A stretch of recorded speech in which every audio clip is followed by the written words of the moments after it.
There's a problem that nobody is talking about in the internet producer community. Everyone knows that you need fire beats if you want to sell them to artists, but dope beats to an artist and dope beats to a producer are two completely different beats. Most type beat tutorials on YouTube show you how to make beats that other producers like, not artists. Now, it's true that every artist is different, but there are some really important things that artists look for in a beat. Hey, what's going on? I go by Collier and I've been producing for well over a decade.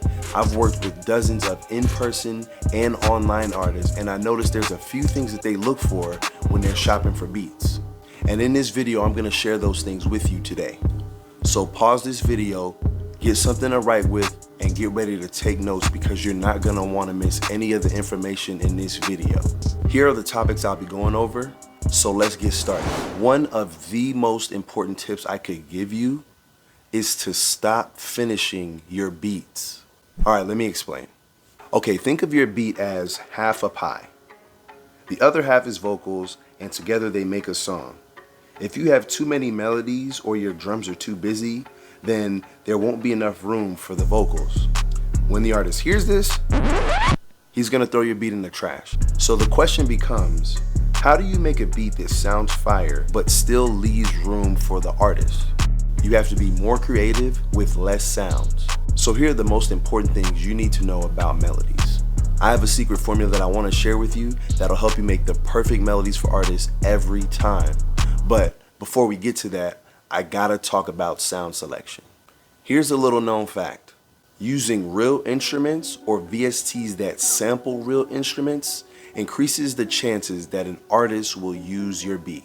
Now, don't get me wrong, there's nothing wrong with using synths, but using real instruments will add a real authentic vibe to your music that will never go out of style. Okay, here's the secret formula that'll help you make the perfect melodies for artists every time. First, stick to about 3 to 4 sounds that sound good together. You'll need a main melody,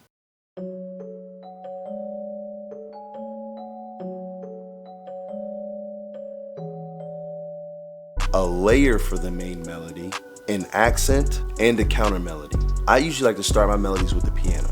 Sometimes after I make the melody, I'll change the sound around just to see if I can get a different kind of vibe going. And sometimes I just leave the piano alone.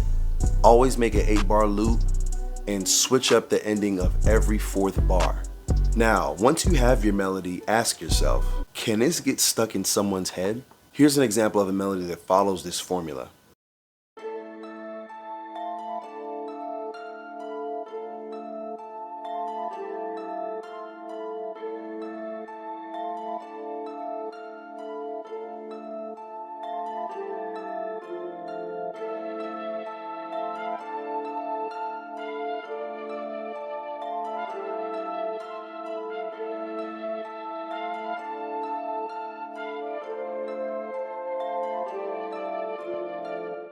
Using this guide also helps with arranging your beats, but we'll talk about that later in the video. Okay, so now you got the melody down, but here's the thing. If your drums are trash, the beat is too. So let's get to the drums. So I like to start with a classic 2-step for my hi-hats just to get a quick idea. Sometimes I'll add a few rolls for some added energy, or I'll take away some hats to kind of create a groove for my beat. I usually start out with the FL Studio trap template that I made that already has the hats and the claps placed exactly where I want them. Then I like to use 808 MIDI for some starter ideas. Here are the most important things to keep in mind when we're talking about drums. Tune your 808s.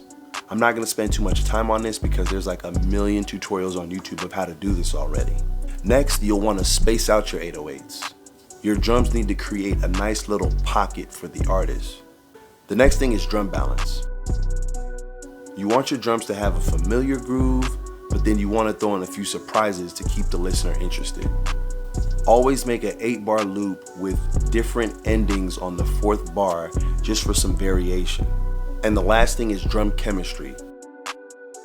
Your drum sounds and the melody should all sound great together and play off of one another.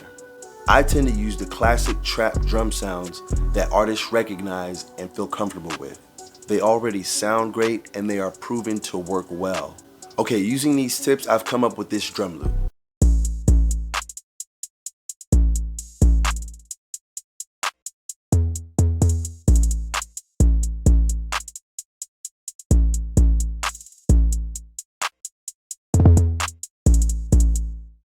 And here it is with the melody.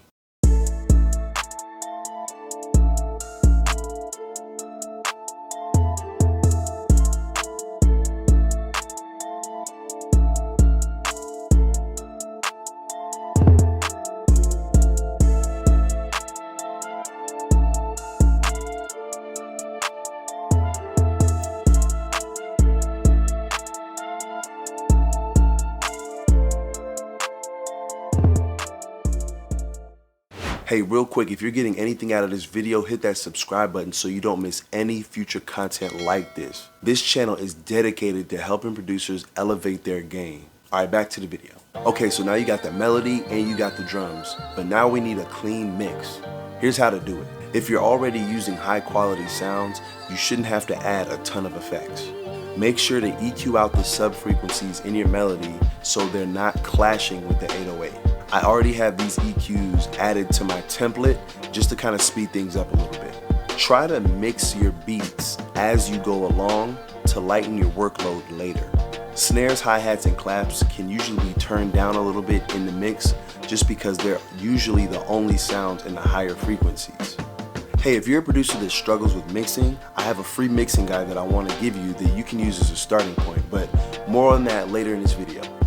If you like the solo sounds while you add effects, make sure to listen to it with the other sounds, because just because it sounds good on its own doesn't mean it won't mess up your mix.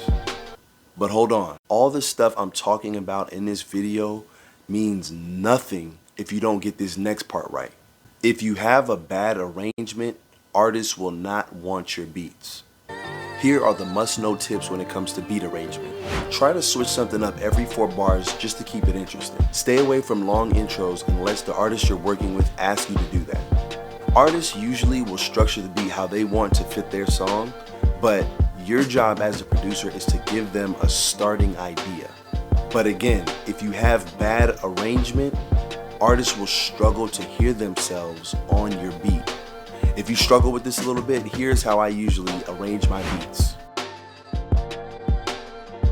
The trap template I use already has time markers, which makes it real easy to structure my beats. I put my template in a pack with 808 MIDI and Melody MIDI in this new kit called Genesis. I also threw in the general mixing guide I was talking about earlier in this video and 2 beat construction kits. And best of all, I want to give you this pack absolutely free. With this pack, you should be able to make at least 20 beats real easy. The link is in the description. So now you know how to make high quality beats that artists will love. But what are the next steps to get better after you master these fundamental steps? Try challenging yourself to making beats in 20 to 30 minutes or by just using one VST. Limiting yourself forces you to make decisions and focus on what's important. Pay attention to what draws you to your favorite songs and then try to put that in your music. Chances are, if you like it, then somebody else will too. If there's a song that makes you feel a certain emotion, find out why. And if you want to create emotions with chord progressions, then check this video out right here.